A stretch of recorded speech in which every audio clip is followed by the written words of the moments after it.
নমস্কার, আজকে আমি বানাচ্ছি আলু কাবলি, ওর আরেকটা নাম চুরমুর। প্রথমে আমি কড়াটা গরম করে এর মধ্যে একটা মশলা বানিয়ে নেব। ওর জন্য এই যে গোটা জিরে,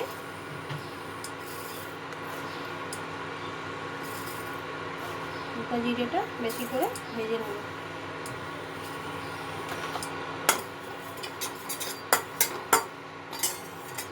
কিছুটা গোলমরিচ দিয়ে দেবো।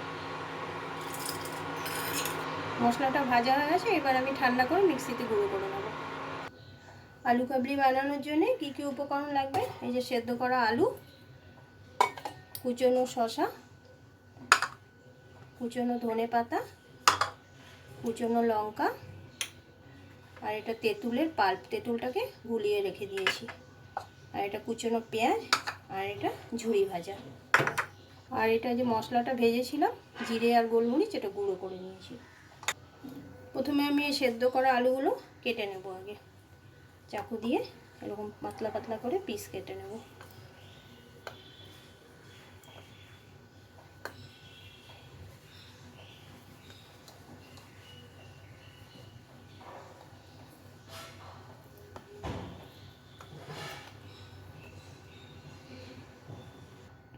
এই যে আলুগুলো আমার পিস পিস করে কাটা হয়ে গেছে, এর মধ্যে সবার প্রথমে আমি এই কালো নুন মিশিয়ে দিলাম, মানে বিট নুন। নুনটা নিজেদের মতন করে নেবে, বেশি যাতে না হয়। নুনটা মিশিয়ে নিচ্ছি আগে ভালো মতো এর মধ্যে। এবার একে একে কুচনো পেঁয়াজ দেব,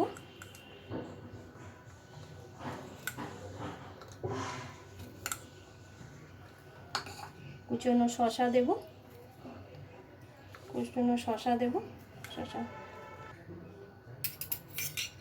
কুচনো লঙ্কা দিয়ে দিচ্ছি। ঝালটা নিজেদের মতন করে নেবেন।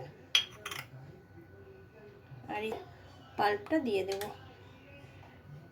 টকটাও নিজেদের মতন করে নেবেন, টক যে বেশি খাবে সে টক বেশি দেবে।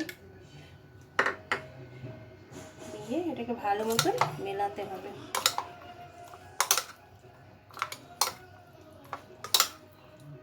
এটার মধ্যে সেদ্ধ করে রাখা ছোলাটাও দিয়ে দেবো।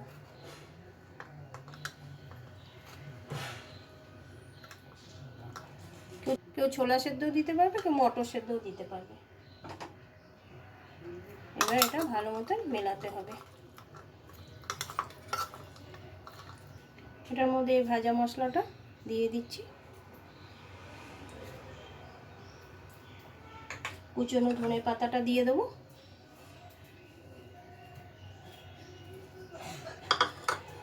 এবার এটা মিলিয়ে নেব ভালো মতো। এবার এর মধ্যে ওপর দিয়ে আমি এই ঝুরি ভাজাটা দিয়ে দেব। বেশি করে ঝুরি ভাজাটা দিয়ে দেব।